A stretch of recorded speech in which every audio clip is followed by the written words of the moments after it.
हरे कृष्णा। भगवत गीता अध्याय 5 में आप सभी का स्वागत है।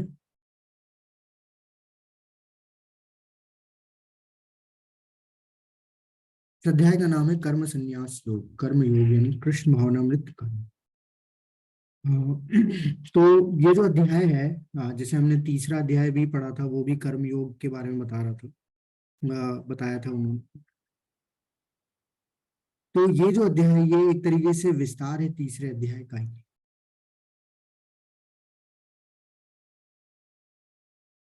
जिसमें कि भगवान जो है वो प्रैक्टिकल तरीके से बताएंगे कि हम लोग कैसे अपने कर्म के माध्यम से जो है भगवान से जुड़ सकते हैं। देखिए, जो भगवत गीता है, पूरी भगवत गीता 3 भागों में बांटी गई है। ठीक है कि चैप्टर के आधार पे, अलग अलग अध्यायों के आधार पे। तो पहले जो 6 अध्याय हैं, 1 से लेके 6 अध्याय, वो कर्मयोग प्रधान है, जिसमें ज्यादातर कर्म योग, कर्म के बारे में ही जो है भगवान जो है डिटेल में बताते हैं। दूसरा जो भाग है, 7 से लेके 12 तक के जो अध्याय हैं, वो भक्ति योग प्रधान है। उसमें वास्तव में भगवान भक्ति के बारे में चर्चा करते हैं। और तीसरा जो भाग है, 13 से लेके 18 जो अध्याय है, वो ज्ञान योग प्रधान है, जिसमें कि वास्तव में वो ज्ञान के बारे में भगवान जो है वो डिटेल में हमें बताते हैं। तो आइए इस अध्याय की हम लोग शुरुआत करते हैं। अर्जुन उवाच संन्यासं कर्मणां कृष्ण पुनर्योगं च संशसि यच्छ्रे एतयोरेकम् तन्मे ब्रूहि सुनिश्चितम्। अर्जुन ने कहा, हे कृष्ण, पहले आप मुझसे कर्म त्यागने के लिए कहते हैं और फिर भक्तिपूर्वक कर्म करने का आदेश देते हैं। क्या आप अब कृपा करके निश्चित रूप से मुझे बताएंगे कि इन दोनों में से कौन अधिक लाभप्रद है? अभी देखिए, यहाँ अर्जुन फिर कंफ्यूज हो गए, फिर उलझ गए। क्यों? क्योंकि भगवान ने अध्याय 3 में तो जो बताया था कि कर्म करो, यानी कि युद्ध करो। और अध्याय 4 में भगवान ने बोला कि जो भी तुम्हारे अंदर जो संशय है, उसको क्या करो, ज्ञान रूपी अस्त्र से, शस्त्र से काट दो और खड़े और युद्ध करो। तो अर्जुन उलझ गए। वो पूछ रहे हैं कि मैं करूँ तो करूँ क्या, कर्म कर्म को त्यागूं या फिर भक्तिमय कार्य करूं। देखिए, यहाँ अर्जुन क्या समझ रहे हैं कि जो भक्तिमय कार्य है, यानी ज्ञान, जो भक्तिमय कार्य यानी कि कर्म योग जो हो गया, और दूसरा है ज्ञान, वो दोनों में क्या कर रहे हैं, वो दोनों में उनको अंतर दिख रहा है कि दोनों एक साथ नहीं हो पाएंगे। मतलब कि अगर कर्म करूंगा तो मैं भक्ति नहीं कर पाऊंगा, और अगर मैं भक्ति करूंगा तो मैं कर्म नहीं कर पाऊंगा। तो अर्जुन जो है वो ये पूछ रहे हैं कि मैं युद्ध करूं या फिर जो है भक्ति करूं। दोनों में बहुत ही मुश्किल हो रहा है उनके लिए कि मैं करूं तो करूं क्या। निश्चित रूप से मुझे बताएंगे कि इन दोनों में से कौन अधिक लाभप्रद है, ज्यादा लाभप्रद क्या है। तो यही हम भी सोचते हैं कि अगर हम भी अगर ज्ञान लेने जाएंगे, है ना, भक्ति मार्ग के ऊपर अगर हम लोग स्टार्ट करते हैं अपने आप को लगाना, या फिर उसमें हम लोग अपने आप को ढालते हैं, तो क्या होगा कि हमें ये लगता है कि हमें अपने सारे कर्तव्यों को त्यागना होगा, हमारी जिम्मेदारियों को त्यागना होगा, तभी हम लोग कर पाएंगे। देखिए, लोग सोचते हैं कि ज्ञान का मतलब क्या होता है। ज्ञान का मतलब होता है त्याग, है ना। कि सभी लोग को लगता है कि ज्ञान का मतलब वैराग्य है, और बहुत सारे लोगों के अंदर ये भ्रांतियां भी है कि भगवत गीता पढ़ने से व्यक्ति वैरागी हो जाता है, ठीक है, सन्यासी बन जाएगा, इसलिए मत पढ़ाओ उसको। तो ऐसा नहीं है। आपने देखा होगा कि कुछ ज्ञानी लोग क्या करते हैं, जिनको दिव्य ज्ञान प्राप्त हो जाता है, वो क्या है, वो सब कुछ त्याग के एकांत में चले जाते हैं। परंतु कुछ ज्ञानी ऐसे भी होते हैं, जब उन्हें दिव्य ज्ञान की प्राप्ति हो जाती है, जब उनका हृदय जो है वो ज्ञान से प्रकाशित हो जाता है, तो वो भक्ति में लगते हैं। आपने देखा होगा कि लोगों के मन में ये चलता रहता है कि वो भोग करे या फिर त्याग करे। ठीक है, तो भोग और त्याग की भावना हम लोग कभी नहीं त्याग सकते, हमारे अंदर ये बनी ही रहेगी। जैसे कई कई बार ऐसा होता है ना कि व्यक्ति को बहुत ज्यादा भूख लगती है, तो वो बहुत ज्यादा खाना खा लेता है, मतलब उसकी कैपेसिटी से ज्यादा ही खाना खा लेता है। तो क्या करेगा, अगला दिन वो फिर ये निर्णय लेगा कि अब मैं अगला दिन खाना नहीं खाऊंगा, पूरा दिन जो है मैं फास्ट उपवास रखूंगा। क्यों? क्योंकि उसको बैलेंस भी तो करना है। तो भोग तो कर लिया जब इच्छा हुई, लेकिन फिर जब इच्छा नहीं थी, या फिर वो जो इच्छा हुई जिसके कारण से कि वो दुख झेलना पड़ रहा है, जो कि पेट में दर्द हो रहा है, तो उससे क्या करना पड़ा, सब कुछ त्याग करना पड़ा। तो ये हम लोग पूरा जो भौतिक संसार है, इसमें हम लोग भोग और त्याग के बीच में जो है फंसे रहते हैं। कभी भोग करते हैं, त्याग करते हैं, भोग करते हैं, त्याग करते हैं, बस यही चलता रहता है। तो इसमें भगवान जो है क्या बोलते हैं, अब देखते हैं हम लोग कि भगवान इसमें क्या उत्तर देते हैं। श्री भगवान वाच संन्यास कर्म योगस्य निःश्रेयस करो उभौ तयोस्तु कर्म संन्यासात् कर्म योगो विशिष्यते। श्री भगवान ने उत्तर दिया, मुक्ति के लिए, मुक्ति के लिए तो कर्म का परित्याग तथा भक्तिमय कर्म दोनों ही उत्तम है। तो आप दोनों ही चीज कर सकते हैं। अगर आप किसी किसी को मुक्ति चाहिए तो वो कर्मों का परित्याग भी कर सकता है और भक्तिमय कार्य भी कर सकता है। किंतु इन दोनों में से कर्म के परित्याग से भक्ति युक्त कर्म श्रेष्ठ है। लेकिन भगवान क्या बोल रहे हैं, दोनों लेके तो जाएंगे, मुक्ति तो दिल मिल जाएगी तुम्हें दोनों से, लेकिन दोनों में से श्रेष्ठ क्या है, दोनों में से श्रेष्ठ है भक्ति युक्त कर्म, ना कि कर्म का परित्याग। आगे हम लोग देखेंगे कर्म का परित्याग श्रेष्ठ क्यों नहीं है, भगवान स्वयं बताएंगे इसके बारे में। लेकिन अभी भगवान ने एक शंका दूर कर दिया अर्जुन की कि भक्ति युक्त कर्म जो है वो ज्यादा श्रेष्ठ है, बजाय किसके, बजाय कर्म के परित्याग से। ठीक है, ज्ञान का मतलब है कि ये जानना कि हम लोग शरीर नहीं है, हम लोग आत्मा है। और आप जब हम लोग को ये ज्ञान प्राप्त हो जाता है, जब हमें ये रियलाइजेशन हो जाएगा, तो हमें क्या करना चाहिए, हमें अपने आप को भक्तिमय कार्यों में लगाना चाहिए। तो प्रभुपाद जी भी बताते हैं, प्रभुपाद जी बताते हैं कि वैराग्य दो तरीके होते हैं, दो तरीके के वैराग्य होते हैं। ठीक है, अगर आप पढ़ेंगे भगवत गीता जाके तो आप परपट में पढ़ेंगे कि वैराग्य दो तरीके के बताए गए। एक तो वैराग्य जो कि नॉर्मल है, हम लोग जानते हैं कि सब कुछ छोड़ दो और एकांत में चले जाओ और बैठ जाओ, सब सारी सारी कर्मों का परित्याग करके बैठ जाओ एक जगह पे जाके और वहां भगवान का ध्यान रखो। वो वैराग्य है, वो ज्ञान का मार्ग हो गया। लेकिन एक वैराग्य जिसके बारे में कि पूरे भगवत गीता में भगवान बताते हैं, वो है युक्त वैराग्य। और युक्त वैराग्य क्या है, युक्त वैराग्य वो है, युक्त वैराग्य का मतलब होता है कि किसी को भी कुछ भी छोड़ना नहीं है, सब कुछ जोड़ना है। किससे, भगवान से। भगवान बोल रहे हैं सब कुछ मुझसे जोड़ो। इसलिए तो भगवान बोल रहे हैं कि सब कुछ मुझे अर्पित कर दो, सब कुछ मुझे अर्पित कर दो। तो वो क्या है, वो यही है कि आपको कहीं नहीं जाना है, किसी से किसी को छोड़ना नहीं है, किसी को त्यागना नहीं है, सब अपने नियत कर्म को करते रहना है, लेकिन सभी चीजों को किससे जोड़ देना है, भगवान से। ठीक है, जैसे कल किसी का एक प्रश्न था, मैं देख रहा था का चैट बॉक्स में देखा था कि भगवान जो है वो, मतलब जो देवी देवता है वो भगवान के अंश है ना। तो भगवान क्या है, जब देवी देवता की पूजा करेंगे तो क्या भगवान को बुरा लगेगा, नहीं, वो अंश है। तो हमें क्या करना है, हम लोग कर रहे हैं देवी देवताओं की पूजा, अच्छी बात है, करते रहिए, लेकिन उस पूजा के साथ में हमें क्या जोड़ देना है, भगवान को भी ऐड कर लो। क्या प्रॉब्लम है, जब हम पूजा कर ही रहे हैं तो हम लोग क्यों ना भगवान को भी ऐड कर लें और उसमें भगवान की सेवा भी कर लें, एक माला का जप करना शुरू कर दें। तो बस भगवान यही चाहते हैं हम लोग। भगवान पूरी भगवत गीता में ये नहीं बोल रहे हैं कि आप जो कर रहे हैं उसको छोड़ दो और मेरी पूजा करो, नहीं। भगवान उल्टा क्या करते हैं कि जो जिस भी देवी देवताओं की पूजा करता है, भगवान उसकी श्रद्धा को डबल कर देते हैं। ये भी हम लोग आगे आने वाले अध्याय में पढ़ेंगे, स्वयं भगवान बोलते हैं इस चीज को कि मैं उसकी श्रद्धा डबल कर देता हूँ कि उसकी भक्ति और ज्यादा अटूट हो जाए उस देवी देवता के प्रति। लेकिन वास्तव में मुक्ति दिलाने वाले भगवान स्वयं है, इसलिए वो बार बार ये चीज बोलते रहते हैं कि सारे चीजों को मुझसे जोड़ो, तभी मुक्त हो पाओगे, तभी इस कर्मों के बंधनों से हम लोग क्या हो पाए, छुटकारा पा पाए।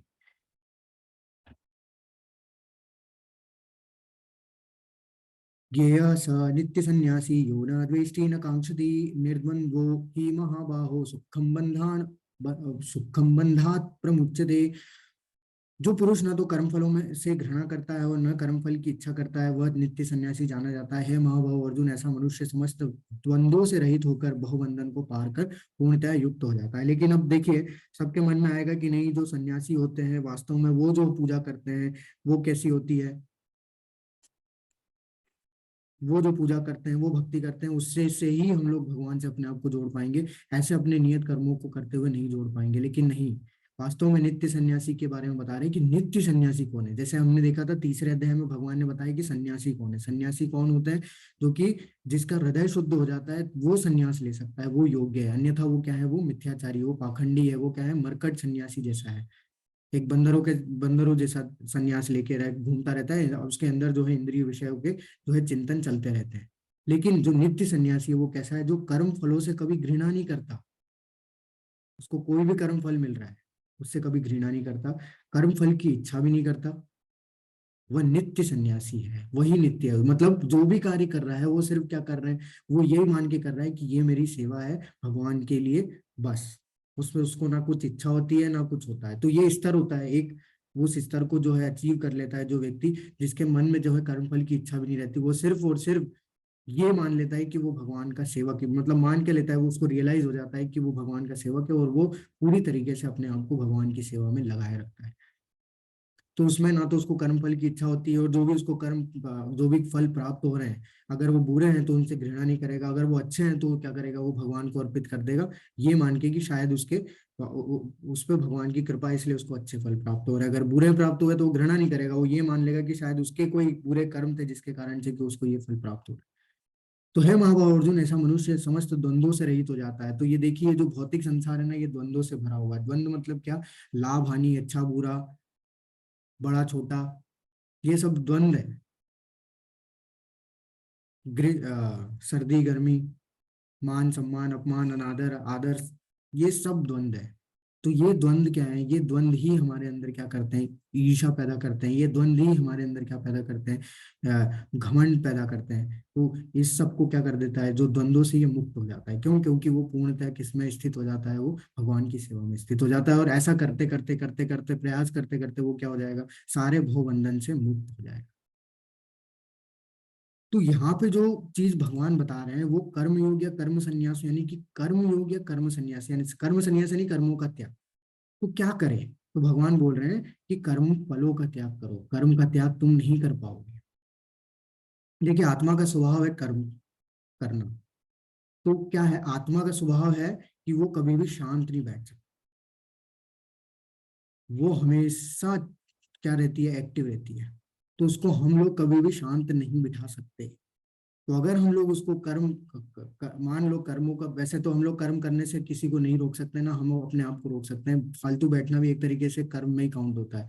लेकिन मान लो अगर किसी ने व्यक्ति ने कर्म को त्याग दिया, कर्म करने को या कर कार्यों को त्याग दिया, तो क्या होगा? तो ये होगा कि वो कभी भी जो है वो एक्टिव नहीं, वो जड़ हो जाएगा एक तरीके से, वो शरीर हो गया एक तरीके से। शरीर क्या? जड़ है, वो कार्य नहीं करता ना। वो कार्य किसके माध्यम से कर रहा है? उसके अंदर आत्मा है जो कि इसको चला रही है, उसके माध्यम से। तो आत्मा भी जड़ हो जाएगी, तो उसका कोई वैल्यू ही नहीं रह जाएगा। लेकिन वास्तव में आत्मा तो चेतन है, जो कि उस चेतना से क्या करती है? इस पूरे शरीर को चला देती है।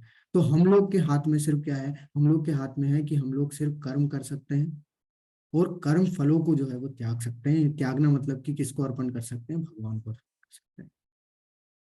जैसे उदाहरण के तौर पे आत्मा का स्वभाव, मैं आपको उदाहरण देता हूँ कैसा है। कि जैसे आपने चींटियां देखी है जो एक ही कतार में चलती है, फिर आप उसके आगे अगर हाथ रख दो या फिर कुछ लगा दो, उसको आप रोक नहीं सकते। वो क्या करेगी? वो अपना डायरेक्शन चेंज कर लेगी, वो दूसरी डायरेक्शन में चली जाएगी। फिर वहां पे अगर आपने लगा दिया तो तीसरी डायरेक्शन में, वो कभी रुकेंगे नहीं। सेम वैसा ही है आत्मा का भी। अगर हम लोग कर्मों का त्याग कर देंगे तो क्या होगा? कि हमें आत्मा कहीं और पाप कर्मों में लगा देगी, और फिर उससे क्या होगा? उससे हमारा पतन हो जाएगा। तो इसलिए हमें क्या करना है? हमें जो भगवान बता रहे हैं कि कर्म फलों का त्याग करो, कर्म करते रहो, मुझे अर्पित करते रहो, और वो जो फल मिल रहा है उसको क्या करो? उससे अटैच ना होके उसको किसको दे दो? उसको मुझे अर्पित करो। अब वो भी, इससे होगा क्या? योग युक्तो विशुद्धात्मा विजात विजितात्मा जितेंद्रिय सर्वभूतात्म भूतात्मा कुर्वन्नपि न लिप्यते। इससे ये होगा कि हम लोग अपनी इंद्रियों पे क्या पाए, क्या क्या कर लेंगे? विजय प्राप्त कर। क्यों? क्योंकि वो किसके लिए कर रहे हैं? अपनी इंद्रियों से हम लोग सेवा किसकी कर रहे हैं? भगवान की। कार्य किसके लिए कर रहे हैं? भगवान के लिए। तो हम तो प्रसन्न होंगे ही होंगे, साथ साथ हम लोग अपनी इंद्रियों के वश में काम कर रहे होते हैं, तो उससे क्या हो जाएगा? हम लोग इंद्रियों को अपनी वश में कर लेंगे। और इससे होगा क्या? इससे ये होगा कि कुर्वन् अपि न लिप्यते, वो कभी भी किसी भी कर्म से हम लोग नहीं बनेंगे। और वो उसका रीजन भी बता रहे हैं कैसे नहीं बनेंगे। भगवान बता रहे हैं, ब्रह्मण्याधाय कर्माणि संगः त्यक्त्वा करोति यः लिप्यते न स पापेन पद्म पत्रम इव अम्बसा। जो व्यक्ति कर्म फलों को परमेश्वर को समर्पित करके आसक्ति रहित होकर अपना कर्म करता है, वह पाप कर्मों से उसी प्रकार अप्रभावित रहता है जिस प्रकार कमल पत्र जल से अस्पृश्य रहता है। तो भगवान एक उदाहरण दे रहे हैं कि कैसे हम लोग लोगों के बीच में, इन पापियों के बीच में, पाप कर्मों के बीच में भी अगर हम लोग रहेंगे, वो भी हम लोग उनसे प्रभावित नहीं होंगे अगर इस तरीके से कार्य करेंगे। जैसे लोग बोलते हैं ना कि हम लोग डिस्ट्रैक्ट हो जाते हैं, हम लोग विचलित हो जाते हैं, लोग इतने सारी बातें बोलते हैं, हमारी दिमाग में वही चलता रहता है। लेकिन वो इसलिए हो रहा है क्योंकि अभी भी हम लोग कहीं ना कहीं अपने कर्म फलों से आसक्त हैं। अभी भी हम लोग कहीं ना कहीं उस तरीके से कार्य नहीं कर रहे हैं जैसा कि भगवान आदेश दिए हैं। उस स्तर तक हम लोग अपने आप को उठाने का प्रयास नहीं कर पा रहे हैं। इसलिए क्या होता है कि हम लोग किसी भी चीज से, किसी भी पाप से, पाप कर्म जो भी हो रहे हैं आसपास, उससे हम लोग विचलित हो जाते हैं, और फिर विचलित होने के बाद फिर हम लोग वही पूरा हम लोग उससे जूझते रहते हैं। तो भगवान बता रहे हैं जैसे कमल का जो फूल है वो कहाँ है, बीच कीचड़ में रहता है ना, और उसके जो पत्ते हैं वो आसपास रहते हैं, लेकिन वो पानी में रहते हुए भी उसके ऊपर पानी की एक बूंद भी टिक नहीं पाती। ठीक उसी प्रकार अगर हम भी सारे अपने कर्म फलों को भगवान को समर्पित करते हुए, उससे बिना अटैच हुए, बिना आसक्त हुए अगर कार्य करते रहेंगे अपना कर्तव्य समझ के, तो क्या होगा कि हम लोग कितना भी पाप कर्म क्यों ना हो रहा हो हमारे पास आसपास, कभी भी उससे प्रभावित नहीं होंगे। उसके उदाहरण पे प्रभुपाद जी का एक वीडियो में आपको दिखाऊंगा। तो यहाँ पे उदाहरण आता है हनुमान जी का। तो हनुमान जी ने लंका को भगवान राम को भेंट के रूप में जलाया, उनकी शक्ति के प्रदर्शन के रूप में नहीं। वो अपने कर्म के फल से नहीं जुड़े थे। वो इसने उन्हें क्या दिया, तुरंत प्रभु की अगली सेवा में शामिल होने के लिए सक्षम किया, क्योंकि उनकी हर सांस प्रभु की सेवा में के लिए थी। तो हनुमान जी ने जैसे लंका में आग लगाई, तो अब सबका वही होगा, दिमाग में ये चलता है कि अच्छा हनुमान जी ने तो शक्ति प्रदर्शन कर दिया, नहीं, भगवान की सेवा में किया उन्होंने जो भी किया। जैसे मैंने आपको पहले ही बताया था कि हनुमान जी ने जो लंका में आग लगाई वो ये दर्शाने के लिए लगाई, ये जताने के लिए लगाई कि जो भगवान का एक सेवक जब इतना शक्तिशाली है, तो जब भगवान की पूरी सेना आएगी, जब पूरी सेना लेके आएंगे, तो वो जितने भी सेवक हैं वो कितने ज्यादा शक्तिशाली होंगे। तो एक आगाज था किसके लिए, श्रावण के लिए, उसको बताने के लिए कि ये जो है भगवान का सेवक का काम है।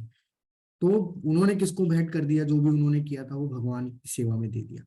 तो इससे इससे हुआ क्या कि उनको एक नई सेवा प्राप्त हो गई। इसलिए क्या बोला जाता है कि हनुमान जी के हर एक सांस भी जो है वो क्या करती है, भगवान की सेवा में लगी रहती है। एक क्षण भी जो है वो भगवान की सेवा के लिए हनुमान जी नहीं छोड़ते। तो इसीलिए हमें भी अपनी उपलब्धियों को कृष्ण के क्या चरण कमलों पर रखना चाहिए, ताकि इसके लगाव से छुटकारा मिल सके हमें। जितना ज्यादा हमारे कर्म फलों से लगाव होगा, जितना ज्यादा हम लोग उससे आसक्त होंगे, उतना ज्यादा अटैच होंगे, उतना ही ज्यादा हम लोग क्या है परेशान होंगे। जैसे उदाहरण के तौर पे जब कोई एग्जाम होती है बच्चे की, तो एग्जाम के पहले भी उसको चिंता लगी रहती है, एग्जाम में भी चिंता लगी रहती है, और एग्जाम के बाद भी चिंता लगी रहती है। क्यों? क्योंकि वो आसक्त है किससे, कर्म के फलों से। तो अगर वो ये मान के एग्जाम करे दे कि हाँ ये तो मेरा ड्यूटी है, क्योंकि मैं ये कार्य खुद से मैंने चुना है कि हाँ मैं ये एग्जाम दूंगा, तो मेरी ड्यूटी एज ए ड्यूटी, हम लोग उसमें कितना 100% देना चाहते हैं, हम लोग 200% देना चाहते हैं, हम लोग देना चाहिए। बाकी सब कुछ क्या है, बाकी जो भी फल है उसका अधिकारी कौन है? तो जो भी मिल रहा है उसको किसको अर्पित कर दो, भगवान को। तो इससे क्या होगा, हमारा अटैचमेंट कभी नहीं होगा, ना हम लोग पहले परेशान होंगे, ना हम लोग एग्जाम के टाइम परेशान होंगे, ना हम लोग एग्जाम के बाद परेशान होंगे। तो यहाँ पे उदाहरण आता है प्रभुपाद जी का। तो जब प्रभुपाद जी जा रहे थे अमेरिका, तो बहुत सारे लोग जो थे आसपास के, उनको जो है वो रोक रहे थे कि आप मत जाइए अमेरिका, क्योंकि वो जिस समय जा रहे थे उस समय अमेरिका की हालत बहुत ही ज्यादा खराब थी। उस समय क्या था, उस समय पे जो पाप कर्म आज हम लोग इंडिया में होते हुए देख रहे हैं, भारत में होते हुए देख रहे हैं, वो उनसे कई गुना ज्यादा उस समय पे पाप कर्म हो रहे थे अमेरिका में। और वो कोई भी तरीके के उन्होंने पाप कर्म नहीं छोड़े थे, वो सब पाप कर्मों में लिप्त थे, मतलब इतना ज्यादा घुसे हुए थे कि कोई भी निकाल नहीं पा रहा था उनको। बहुत से उस समय साधु लोग गए थे जो कि इस तरीके के कार्य के लिए गए थे कि उनको सुधार सके, लेकिन वो खुद जो है उनके बीच में जाके क्या हो गए, उनके जैसे ही बन गए। तो प्रभुपाद जी को भी सब लोग यही बोल रहे थे कि अगर आप जाएंगे तो उनको सिखाने के लिए आपको उनके जैसा बनना होगा। प्रभुपाद जी ने बोला कि मैं उनसे सीखने नहीं जा रहा हूँ, जो मेरे गुरु का आदेश है मैं उनको सिखाने जा रहा हूँ। तो फिर भी प्रभुपाद जी गए वहां पे, और उनके पास आ, कुछ था नहीं, तो वो क्या करते थे कि एक गार्डन में बैठ के, जहाँ पे ये सब लोग है नशा करके जो है बैठे रहते थे, वहाँ इस गार्डन में बैठ के जो है भगवान के नाम का कीर्तन करते थे। और आप देखिए उस कीर्तन से जो है कितने लोगों को भगवान प्रभुपाद जी ने प्रभावित कर दिया। और फिर आगे जो हुआ वो आप लोग जानते हैं। तो आप ये वीडियो देखिए, आपको पता चलेगा। छोटी सी क्लिप है।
तो अभी आप देख सकते हैं कि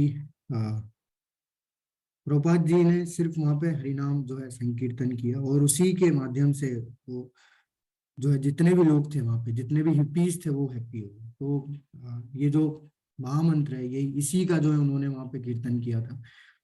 और वो लोग नहीं जानते थे, कोई नहीं जानता था वहां पे कि कौन भगवान क्या है, कौन है क्या है, कुछ नहीं, उनको कुछ नहीं पता था। हम लोग तो सब जानते हैं इन सब चीजों को, थोड़ा बहुत हम लोग सब देखे हुए भी है, पढ़े हुए भी है, सुने हुए भी है। लेकिन फिर भी वो लोग नहीं जानते हुए भी क्या हुए, इतने प्रभावित हो गए, और सब लोग जो है वहाँ जितने भी मैक्सिमम हिप्पीज जो है वो हैप्पी हो गए। मतलब उन्होंने सारे नशा नशा का जो है, नशों को जो है त्याग दिया, और जो है वो भक्त बन गए। तो यहाँ से ये हम लोग बोलने का मतलब ये है कि जो भगवान ने अभी इससे पहले बोला कि जो कमल का पत्र है वो पानी के आसपास रहते हुए भी पानी उस पर टिक नहीं पाता, वैसे ही प्रभुपाद जी वहां गए, इतना घोर पाप चल रहा था वहां पे, लेकिन फिर भी जो है वो प्रभावित नहीं हुए। क्यों? क्योंकि वो किसके लिए कर्म के लिए गए थे? भगवान के लिए करने के लिए गए थे। वो अपनी उसमें उनका कोई फायदा नहीं था। वो अपना प्रचार करने के लिए नहीं गए थे, उसमें उनका कोई फायदा नहीं था। उल्टा वो इतना इतनी उम्र में, जबकि सब लोग जो है वास्तव में रिटायर हो जाते हैं, लेकिन फिर भी उन्होंने इसमें जो है निर्णय लिया कि नहीं, वो ये इस चीज को बहुत जरूरी है पहुंचाना लोगों तक, तभी जो है वो सब कुछ सही हो पाएगा। तो ये उन्होंने क्यों किया? कि सब कुछ किया भगवान की प्रसन्नता के लिए, अपने गुरु की प्रसन्नता के लिए, जिससे क्या हुआ कि वो उनसे प्रभावित नहीं हुए, उल्टा उन्होंने उनको जो है जितने भी हिप्पीज थे उनको प्रभावित कर दिया और उनको हैप्पी कर दिया। अब यहाँ पे बात आती है कि जो व्यक्ति वास्तव में आत्म साक्षात्कार के स्तर तक पहुंच जाता है, मतलब कि जो अभ्यास करते करते करते करते करते करते इस एक स्तर तक पहुंच जाता है जहाँ पे कि क्या हो जाता है कि वो सभी को समान भाव से देखने लगता है। तो वो एक लक्षण है किसके?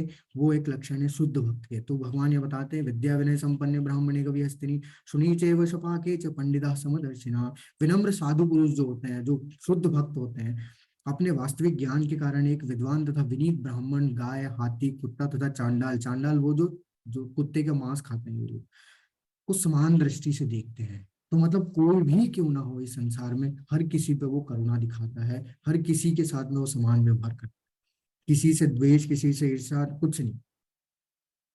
क्यों? क्योंकि वो उस स्तर तक पहुंच गया है जिस स्तर पे उसको क्या दिखाई दे रहा है कि ये सब क्या है? आत्मा है, और ये सब जो है वो भगवान के अंश है, और हर किसी के हृदय में भगवान क्या है? आत्मा, परमात्मा के रूप में स्थित है। और उसी से वो क्या करता है? सभी पे करुणा दिखाता है, सभी पे दया दिखाता है, और सभी के साथ में समान व्यवहार करता है। तो ये एक लक्षण है।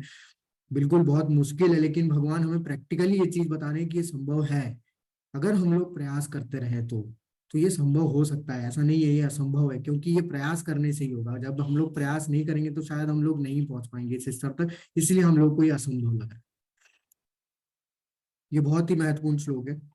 यही संस्पर्शजा भोगा दुःखयो न एवते आनंद आद्यंतवंत कौन्तेय न तेषु रमते बुधः। बुद्धिमान मनुष्य दुख के कारणों में भाग नहीं लेता जो कि भौतिक इंद्रियों के संसर्ग से उत्पन्न होते हैं। हे कुंती पुत्र, ऐसे भोगों का आदि तथा अंत होता है, तथा चतुर व्यक्ति उनमें आनंद नहीं लेता।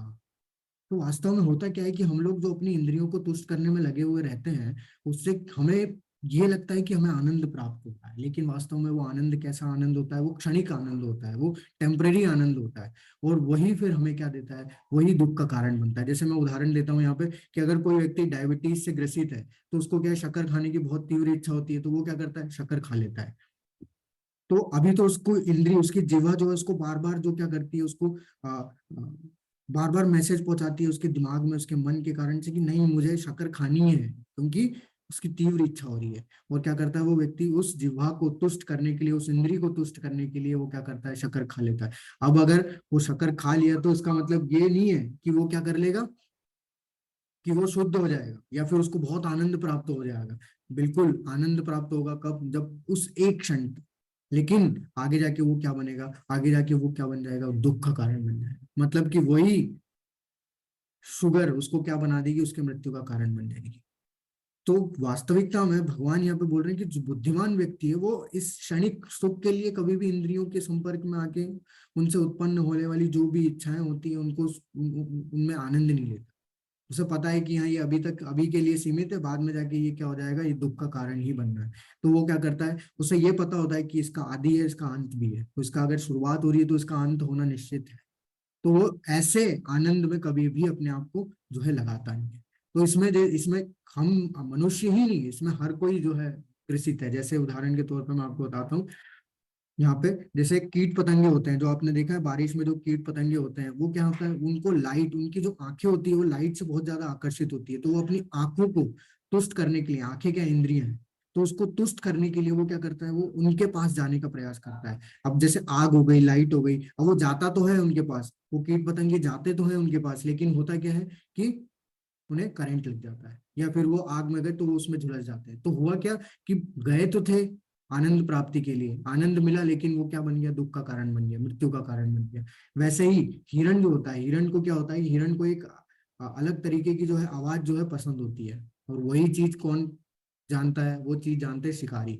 अब शिकारी क्या करते हैं, उस आवाज को निकालते हैं, हिरण अपने कानों से सुनता है, तो उसे क्या बहुत आनंद मिलता है, तो उस कानों को तुष्ट करने के लिए, अपनी इंद्रियों को तुष्ट करने के लिए क्या करता है, वो उस आवाज के पीछे भागता है। वो भागता भागता भागता भागता कहाँ पहुंच जाएगा, वो शिकारियों के बीच पहुंच जाता है, और शिकारी क्या कर लेते हैं, उसका शिकार कर लेते हैं। तो पहले तो इंद्रियों को तुष्ट करने में आनंद प्राप्त किया उसने, लेकिन अंत क्या हुआ, उसका दुख ही मिला, उसको दुख ही।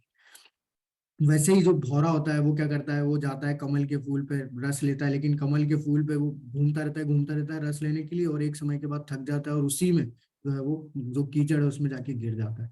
तो वही अपनी जीवा को तुष्ट तो कर रहा था, लेकिन क्या हुआ, अंत में दुख का कारण बना वो। वैसे ही मछली है, मछली को क्या है, खाने खाने खाने का रहता है हमेशा, तो वो भी अपने आप को, अपनी इंद्रियों को जो है तुष्ट करती रहती है, कुछ भी खाती रहती है, जो डालेंगे वो खा जाएगी। वैसे ही ये जो मछुआरे होते हैं, वो क्या करते हैं, कांटे में जो है फंसाते हैं कुछ खाने के लिए, और मछली उसको खाने के लिए आती है और फंस जाती है और मृत्यु हो जाती है। वैसे ही हाथी भी है, हाथी को भी खाने का बहुत शौक होता है, तो जो शिकारी होते हैं वो क्या करते हैं, गड्ढा करते हैं, गड्ढे के आगे जो है खाना रखते हैं, वो आता है हाथी खाने के लिए और उसमें गिर जाता है। तो बोलने का मतलब ये है कि यहाँ पे छोटे से छोटा सा जानवर लेके बड़े से बड़े जानवर तक, इवन मनुष्य भी जो है वो क्या है, सभी लोग किसमें फंसे हुए हैं, सभी प्राणी किसमें फंसे हुए हैं, इस इंद्रियों के संसर्ग में से उत्पन्न होने वाले जो है सुख है उसमें फंसे हुए हैं। तो उनको, हम लोग को लगता है कि वो आनंद है, परम आनंद है, लेकिन वास्तव में वो हमारे दुख का कारण ही है। जैसे लोग, व्यक्ति आज शराब इत्यादि का सेवन करते हैं, उन्हें परम आनंद तो मिलता है उस समय तक, लेकिन वो क्या है, वो दुख का कारण है। वो आगे जाके क्या हो जाएगा, वो आगे जाके कोई ना कोई बीमारी जो है वो देगा, जिससे होगा क्या, व्यक्ति की मृत्यु हो जाएगी। तो जो बुद्धिमान होते हैं वो कभी भी इन क्षणिक सुखों में कभी भी आनंद नहीं लेते, उनको पता है कि हाँ ये दुख का कारण बनेंगे आगे, तो इसलिए इसमें आनंद ना लेके परमानेंट आनंद ढूंढने का प्रयास करते हैं। और परमानेंट आनंद, परमानेंट दुखों से शांति कहाँ प्राप्त होगी, आगे भगवान बताएंगे कैसे प्राप्त होगी। तो जिस तरीके से कोई लोग पैसे कमाने में लगे हुए हैं, क्योंकि उन्हें लग रहा है कि इसको आनंद का, कोई लोग जो है लोगों के जो लोगों पे अत्याचार कर रहे हैं, लोग सारे जितने भी आजकल पाप कर्म हो रहे हैं, सब इसी में जो है लगे हुए हैं, जिसको कि क्या लग रहा है कि उसी में आनंद है। वास्तव में वो सब क्या बनने वाला है, उनके दुख का कारण बनने वाला है, क्योंकि सबको लगता है कि सब कुछ कर लो, भी यही जीवन है, लेकिन मृत्यु क्या करेगी, एक सेकंड में सब कुछ हर लेगी, मृत्यु सर्वहरिष्यामी, मृत्यु सब कुछ हर लेगी, हमें कुछ भी नहीं मिलेगा। तो लोग पैसा इकट्ठा कर लें, लोग समाज इकट्ठा कर लें, लोग कुछ भी इकट्ठा कर लें, फेम अहंकार सब इकट्ठा कर लें, लेकिन एक समय, एक सेकंड भी नहीं लगेगा, सब कुछ चला जाएगा। तो ये लोग सच्चाई को जानते हुए भी क्या करते हैं, बुद्धिमानी से काम नहीं करते, मूर्खता से काम करते हैं। तो भगवान अब जो है शांति सूत्र बता रहे हैं वास्तव में, कि कैसे हम लोग भौतिक संसार में भी रहते हुए इन सारे दुखों से शांति प्राप्त कर सकते हैं। और बहुत ही महत्वपूर्ण श्लोक है। और अगर इस श्लोक को मान लो, अगर पूरी दुनिया इस श्लोक को अगर समझ लेती है और इस श्लोक के आधार पर अपने कार्यकाल चलाने लगती है, तो पूरी दुनिया में भाईचारा जो है वो स्थापित हो सकता है, कहीं पे भी किसी भी तरीके का लड़ाई झगड़ा नहीं होगा। लेकिन बात यह है कि हर किसी को अपना ईगो है, हर किसी के पास में अपनी अपनत्व की भावना है और अहंकार है, तो वो कभी भी किसी भी चीज को जो है वो एक्सेप्ट नहीं करता। इसलिए ये सब चीजें जो है, एक देश दूसरे देश से लड़ रहा है, तभी हमारा जितना भी पैसा है वो सब डिफेंस में जा रहा है। बड़े बड़े हम लोग वो बना रहे हैं, बड़े बड़े जो है बॉम्ब और ये सब बनाने में लगे हुए हैं, जिससे कि हम लोग लड़ सके। तो क्योंकि वो लोग वास्तविकता को नहीं जानते, और वास्तविकता भगवान ने इसमें बताई है। भोक्ताराम यज्ञ तपसाम सर्वलोक महेश्वरम सूर्यदम सर्वभूतानाम ज्ञात्वा माम शांतिम रिच्छति। पहली चीज है, पहला सूत्र है, भोक्ताराम यज्ञ तपसाम, सारे यज्ञों का और सारे तपस्याओं को मैं ही भोगता हूँ, मैं ही परम भोगता हूँ, मैं ही एंजॉयर हूँ। तो होता क्या है, वास्तव में हम लोग अपने आप को एंजॉयर मानते हैं, क्यों, क्योंकि हमें लगता है कि सारे कार्य तो मैं कर रहा हूँ, तो उसका एंजॉयर भी मैं ही हूँ। लेकिन हमें पता ही नहीं कि हम तो कठपुतली हैं, हम तो कार्य कर ही नहीं रहे। कार्य तो कौन कर रहे हैं? प्रकृति के तीन गुण कर रहे हैं। प्रकृति क्रियमाणानि गुणेश कर्माणि सर्वश अहंकार विमूढ़ात्मा करता रहा उत्पन्न। तो हम तो क्या है? हम तो सिर्फ कठपुतली हैं। लेकिन फिर भी हमें इतना घमंड आ जाता है, क्योंकि हम लोग अपनी वास्तविकता को भूल जाते हैं और भगवान को भूल जाते हैं, और ये मानने लगते हैं कि हम ही हैं सब कुछ, सारे एंजॉयर इस संसार में, कोई भगवान भगवान नहीं। तो वो क्या है? वो पहला हमारा ऐसा परेशानी है जिससे कि हम लोग दुख भोगते हैं। दूसरी चीज, सर्वलोकम महेश्वरम, सारे लोगों का, सारे देवी देवताओं का परमेश्वर मैं हूँ, मुझे जानो। तो अगर कोई व्यक्ति ये जान ले कि सभी लोकों में जो है एक ही परम जो है परमेश्वर है, जो कि सारे लोगों के देवता हैं, सारे देवताओं के परमेश्वर हैं, अगर ये मान के अगर कार्य करें, तो क्या होगा? वो कभी भी किसी भी चीज से जो है वो एक दूसरे से कभी भी ईर्ष्या नहीं करेगा, घृणा नहीं करेगा, ना लड़ाई होगी ना झगड़ा। तीसरी चीज, सूर्यदम सर्वभूतानम, सूर्यदम सर्वभूतानम, समस्त जीवों का उपकारी एवं हितैषी जानकर मेरे भावनामृत से ज्ञात्वा माम शांति मृच्छति, पूर्ण पुरुष भौतिक दुखों से शांति प्राप्त कर सकता है। तो तीसरी चीज बोली भगवान ने कि सूर्यदम सर्वभूतानम, कि मुझे अपना हितैषी, परम हितैषी, उपकारी मानो। मतलब हम लोग क्या करते हैं? हम लोग भगवान को हर चीज में दोष देते हैं। हमें ये नहीं पता कि हम लोग कितने मूर्ख हैं। हमें लगता है कि हमने बहुत अच्छे अच्छे काम किए, लेकिन भगवान हमारे साथ गलत कर रहे हैं। हमें ये पता ही नहीं कि हमने अपने पुराने जन्म में कितने बुरे कार्य किए। क्योंकि लोगों का एक ये भी प्रश्न होता है कि हम तो लोगों के साथ बहुत अच्छा अच्छा कर रहे हैं, लेकिन हमारे साथ क्यों बुरा हो रहा है? तो अभी आप अच्छा कर रहे हैं, पिछले जन्म में आपने अच्छा किया है नहीं किया, ये तो किसे बताइए? भगवान जानते हैं। तो उसके फल तो आपको, उसके प्रारब्ध तो आपको भुगतने पड़ेंगे। तो ये चीज हमें समझनी होती है, और ये चीज हम लोग नहीं समझते और किसको दोष देते रहते हैं? भगवान को दोष देते रहते हैं। लेकिन वास्तव में भगवान हमें बताएंगे, 9वें अध्याय में बताते हैं कि पितामहस्य जगतो माता धाता पितामह, मैं सबका पिता हूँ, मैं ही सबकी माता हूँ, मैं ही सबका पितामह, दादा यानी कि और आश्रयदाता हूँ। तो कोई पिता अपने बेटे के लिए गलत क्यों सोचेगा? कोई पिता अपने बेटे को क्यों बोलेगा कि जाओ नशा करो? कोई पिता अपने बेटे को क्यों बोलेगा कि जाओ दुखों में जाके घूमो? तो भगवान हमें हमेशा सही डायरेक्शन देते हैं, लेकिन हमें एक इच्छा दे रखी है जिसका कि हम लोग दुरुपयोग करते रहते हैं, करते रहते हैं, करते रहते हैं, करते रहते हैं। और किसको दोष देते रहते हैं? भगवान को।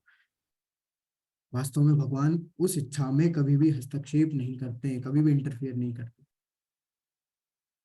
तो हमेशा भगवान हमें जो है एक इंट्यूशन देते हैं सही कार्य करने की, लेकिन हम लोग इतना फंसे हुए होते हैं माया में कि हम कभी भी उस चीज को, उस इंट्यूशन को समझ नहीं पाते, और हमेशा पाप कर्मों की तरफ चले जाते हैं। क्यों? क्योंकि वो हमें आनंद देता है, उससे हमें आनंद प्राप्ति होती है। तो बस यहीं पे हम लोग जो है वो क्या हो जाते हैं? फंस जाते हैं। तो ये तीन जो चीजें हैं, ये तीन जो सूत्र दिए हैं, इसको शांति सूत्र बोला जाता है, जिसके कारण से अगर कोई व्यक्ति इन तीनों सूत्रों को अगर ध्यान से जान ले, समझ ले, सब कुछ कर ले, अपने जीवन में आत्मसात कर ले इस उपदेश को, तो वो भौतिक संसार में शांति प्राप्त कर सकता है। उसे किसी भी तरीके की परेशानी, किसी भी तरीके का दुख होगा भी तो वो क्या करेगा? झेल लेगा, क्योंकि वो ये सूत्र को जानता है। तो अभी यहाँ पे एक उदाहरण दिया है प्रभुपाद जी ने, कि क्या होता है कि सोने की ईंट है, तो सोने की ईंट क्या करता है? अगर कोई व्यक्ति बेवकूफ होगा, तो वो क्या करेगा? सोने की ईंट को कैसे यूज करेगा? कागज के ऊपर वजन जो हम लोग रखते हैं उसके रूप में यूज करेगा, क्योंकि उसको उसका उपयोग पता ही नहीं है। सोने की ईंट का उसका मूल्य कितना है, मूल्यवान है, कैसे यूज का प्रयोग करना है, नहीं पता। वैसे ही हमारा जो जीवन है, वो सांसारिक अर्थ भोग के बजाय वास्तविक सुख प्राप्त करने के लिए दिया है। हमें क्या लगता है कि भगवान ने ये मनुष्य योनि दी है तो इसको भोग करो, क्योंकि हम जानते हैं कि ये शरीर एक बार नष्ट हो जाना है, इतना हमको ज्ञान है। लेकिन फिर इसका मकसद क्या है? ये शरीर मिलने का, जब ये नष्ट ही होना है, तो ये मकसद का हम लोग नहीं जानते। ये मकसद पे हम लोग जानने का प्रयास भी नहीं करते हैं, ना इस प्रश्न के लिए हम लोग हमारे अंदर जिज्ञासा पैदा करते हैं कि कैसे, क्यों दिया फिर भगवान ने हमें ये मनुष्य योनि। तो इसका क्या है? इसका हमें सांसारिक भोग करने के लिए उपयोग नहीं करना है, क्योंकि सांसारिक भोग हमें क्या करेंगे? आनंद तो देंगे, क्षणिक आनंद देंगे, लेकिन वो कैसे बन जाएंगे? बाद में जाके क्या मिलेगा हमें? उससे दुख ही दुख मिलेगा, वो हमारे दुख का कारण बनेगा। इसलिए हमें इस मानव शरीर का उचित उपयोग करना है। हमें इसके लक्ष्य को जानना है कि वास्तविकता में इसका लक्ष्य क्या है, कहाँ हम लोग को जाना है, कैसे हम लोग को जो है वास्तविक जो है आनंद प्राप्त होगा। प्रभुपाद जी बताते हैं, ये 5वां अध्याय कृष्ण भावनामृत की, जिसे सामान्यतः कर्मयोग कहते हैं, व्यवहारिक व्याख्या कर रहा है। तो यहाँ हमने देखा कि प्रैक्टिकल तौर पे भगवान ने बताया कि कैसे कैसे हम लोग अपने आप को जो है कर्म योग के माध्यम से भगवान से जोड़ सकते हैं। यहाँ पर इस प्रश्न का उत्तर दिया गया है कि कर्मयोग से मुक्ति किस तरह प्राप्त होती है। कृष्ण भावनामृत में कार्य करने का अर्थ है भगवान के पूर्ण ज्ञान के साथ कर्म करना। ऐसा कर्म दिव्य ज्ञान से भिन्न नहीं होता। प्रत्यक्ष कृष्ण भावनामृत भक्ति योग है और ज्ञान योग वो पथ है जिससे भक्ति योग प्राप्त किया जाता है। कृष्ण भावनामृत का अर्थ है परमेश्वर के साथ अपने संबंध का पूर्ण ज्ञान प्राप्त करके कर्म करना, और इस चेतना की पूर्णता का अर्थ है कृष्ण या भगवान का पूर्ण ज्ञान। तो देखिए, पूर्ण ज्ञानी मतलब कृष्ण भावनामृत का मतलब क्या होता है, ये जानना कि मैं कौन हूँ। दूसरी चीज ये जानना कि भगवान कौन है, और तीसरी चीज ये जानना कि मेरे और भगवान के बीच में संबंध क्या है। तो ये जब जान जाते हैं तो हमें पूर्ण ज्ञान प्राप्त हो जाता है। तो हम लोग आधे ज्ञान पे हैं अभी, जिससे कि हम लोग ये सीख रहे हैं, ये सब चीजों को जान रहे हैं, और जब हम लोग पूरी तरीके से इन सब चीजों को रियलाइज कर लेंगे तो तब हम लोग क्या है, पूर्ण ज्ञान के स्तर पर पहुंच जाएंगे। तो शुद्ध जीव भगवान के अंश रूप में ईश्वर का शाश्वत दास है। वह माया का प्रभुत्व जताने की इच्छा से ही माया के संपर्क में आता है, और यही उसके कष्टों का मूल कारण है। और क्यों हम लोग कष्ट झेल रहे हैं, क्योंकि हम लोग अहंकार वश ये मान बैठते हैं कि सारे कार्य हम कर रहे हैं।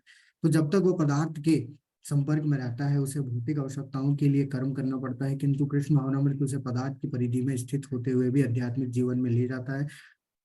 क्योंकि भौतिक जगत में भक्ति का अभ्यास करने पर जीव का दिव्य स्वरूप पुनः प्रकट होता है। तो दिव्य स्वरूप मतलब, जैसे यहाँ पे उदाहरण दे रहे हैं प्रभुपाद जी की, जैसे अगर कोई व्यक्ति के घर में चाकू है, तो अगर कोई माता जी अगर वो चाकू को सालों साल यूज नहीं करती है तो उस पर जंग लग जाता है। लेकिन मान लो अगर वो चाकू को आप फिर से जो है सही करवा लें, ठीक है, उस पर धार ले लें, बनवा लें, तो वो क्या हो जाएगा, वो वापस से कैसा हो जाएगा, जैसा वो पहले था।